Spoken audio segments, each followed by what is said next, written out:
Hey guys, what's up? Dizzy Nuts here. How you guys doing? Today we're going to be talking about watermarks. Should you use them? Should you not use them? Now, depending on what you want to do, I'm going to show you anyway how to create them in Lightroom. Let's go.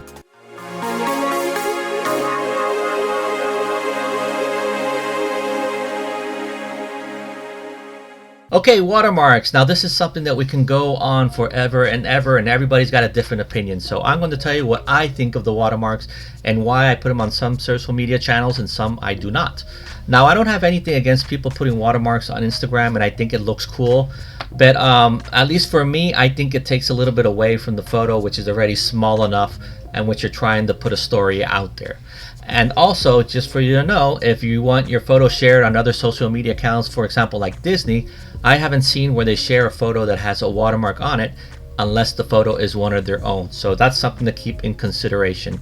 Now when it comes to Facebook and Twitter, I will use a watermark, and the reason for that is since I like to upload the photos in 1080. The photos, you can somehow go in and save them and take them to a store and probably print them. Now of course, even if I put the watermarks on those photos, you can go ahead and crop them and use the healing tool and get rid of it. But at least it has the watermark when it first went out there. And I think that on the Instagram side, the feedback and friends that I've made and all that other fun stuff outweighs me getting worried about somebody stealing a photo off of my Facebook page. Now that's just again my opinions. Now if you want to go ahead and put watermarks on all of your photos regarding doesn't matter if it's Instagram or Facebook, it's okay. That's of course a personal opinion and they're your photos and you can do whatever you want with them.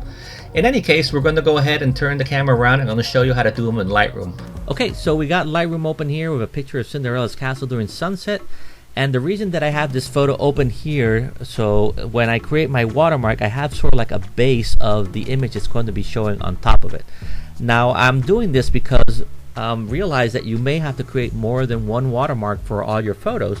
Now if you're like me, that you take night shots and you have obviously the night shots, you'll have a dark scene.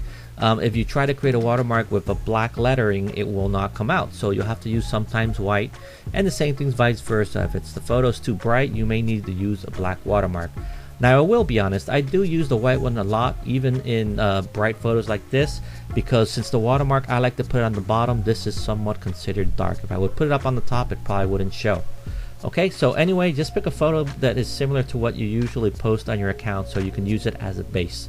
So once we do that, we're going to go up here to edit, and we're going to go to edit watermarks. And by default, it's going to bring up this screen here, and here is where you have the option to put an image or your text. For today's example, we're going to be using text, because that way you can go right away and put your watermarks on it if you want to. So the first thing we're going to do is actually select the font that we want to use, and this is obviously depending on the fonts that your system has. And here is where you want to align the photo. I like to leave it as left because later we'll be able to move it all around, and this I just want to leave it here because that way I don't need to modify it that much. And okay, the next thing is the color, which is obviously it's white, which is the default. And you got another option here, which is shadow. I'm going to go ahead and zoom up just a little bit so you can see what the shadow does, and you can go ahead and change the shadow from behind. You can leave the default or you can just turn it off altogether. That all depends on how you like the photos.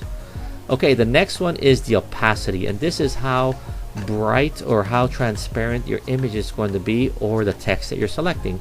I like to put 40 because I find that 40 is light enough that it doesn't look too overbearing, and it's a nice happy medium, even though the medium supposedly is 50, but 40 is a nice number for me. Size is how big do you want to make your watermark.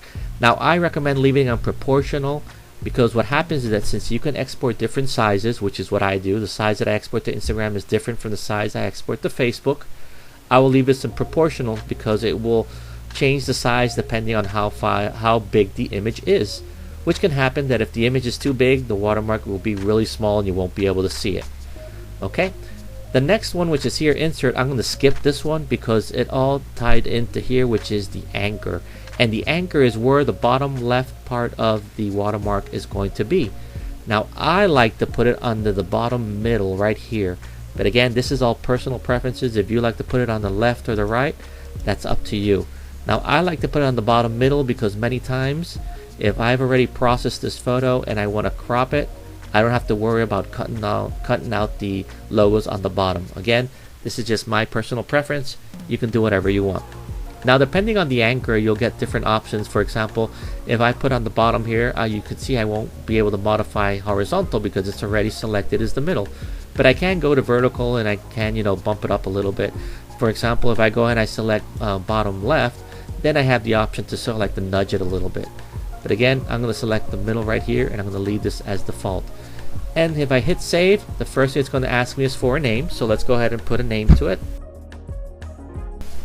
Again, you can create different watermarks with different settings because you'll see that once we go to the export screen, you can tie each of these individual watermarks to different export settings, which makes it really easy and really quick on how to create different images with different watermarks for different situations.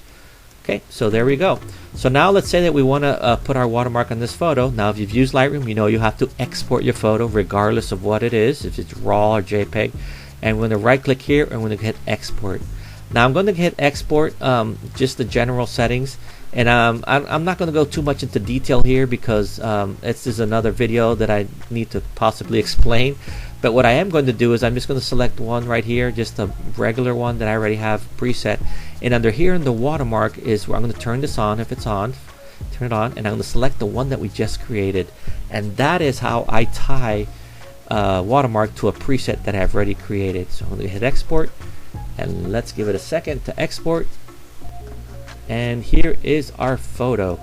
Now you can see we got our perfect watermark on the bottom. Okay guys, so that's how you create watermarks in Lightroom. Hopefully this has helped you on your quest to perfection of photos here on Lightroom. And again, we're reaching the end of the video, so you know what's going to happen. If you like the videos and you want to see more, please feel free to click subscribe and the bell to get notified for more videos. And again, if this is the first time watching, my name is Disney Nuts, and I do videos and how-to stuff like this, as well as Disney photography inside the parks. And I usually post a video every week or so. So if you like what you saw, feel free to subscribe and click the bell button to be notified. Until then guys, stay awesome.